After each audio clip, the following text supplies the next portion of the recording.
So let's see about strain imaging in this case. Overall, when I perform strain imaging, I try to have a very bright image. So I always use a bit of an overgaining so that I can delineate the endocardial borders most optimally.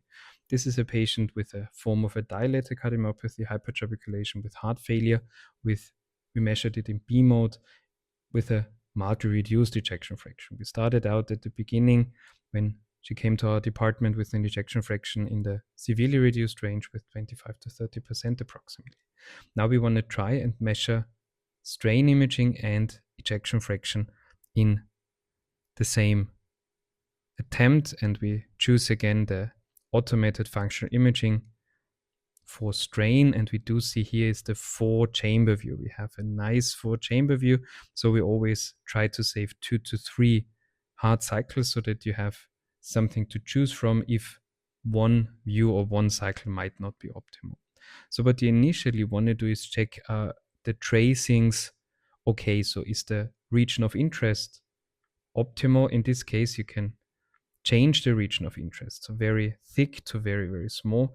In this case, you might want to reduce it just a little bit so that you have 80 to 90% of all the myocardium traced. So you want to make sure that you trace the entire myocardium, the endocardium, the epicardium, but not the pericardium.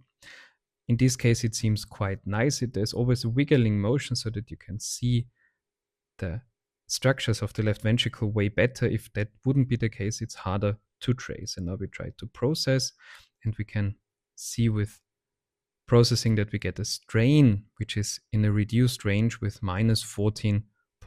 We have several areas which show a reduced strain. The ejection fraction in this case derived from strain imaging is 37%. We can have a look at ejection fraction measurement, and you can see that at the lateral regions, the tracing of ejection fraction is suboptimal. Also, when we look at strain again, we want to define the ROI probably a bit different because it was harder to see for the system, the lateral wall. We can try with strain again and define, is it now tracing it better? Probably the tracing overall is not entirely optimal in the lateral region. So you can see that with strain and also with ejection fraction. Then we want to continue with the next view. The second view we want to use is the 2-chamber view, and we see here a nice 2-chamber view where we can identify the anterior and also the inferior wall quite nicely, and we can adjust the region of interest just a little bit. So be aware, the more that you adjust, the more biased, of course, is the measurement. So the less you adjust, the more unbiased it will be. In the 2-chamber view, you can now see a measurement of the strain with minus 15.2%, which is in the reduced range. The ejection fraction is also mildly reduced with 48%. So let's check ejection fraction again.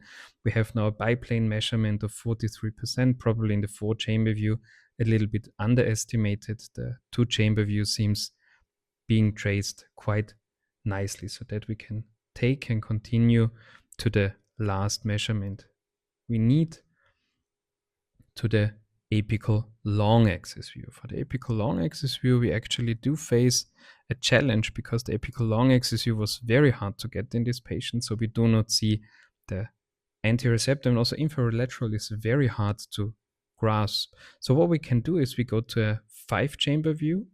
In the 5-chamber view, you have the same aspects of the left ventricular walls as in the apical long axis view.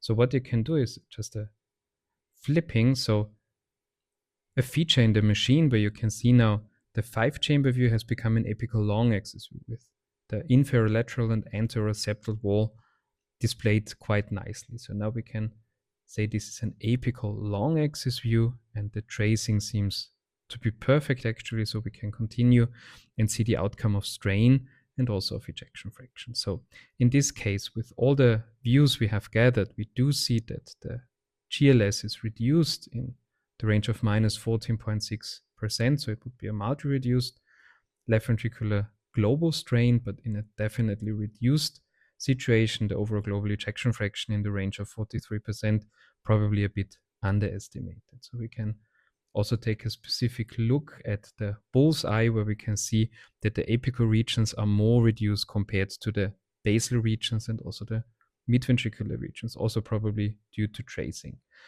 one more thing you can do is that you can follow those traces. So now you have all the traces of this patient from the 4-chamber view, 2-chamber view, and apical long axis view, and also look at other features such as the post-systolic indexed or post-systolic shortening, where you see contraction after aortic valve closure, so after finishing of systole, so inefficient contraction, which also leads to a prolonged dispersion.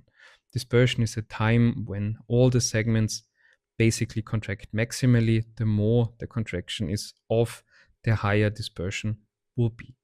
So we have seen several things in this patient, and we can summarize that this patient has probably a mild reduced ejection fraction. We measured it manually in B-mode imaging with contrast and with strain as well. And we have a mild reduced strain with a borderline dispersion and no significant or typical post-systolic shortening.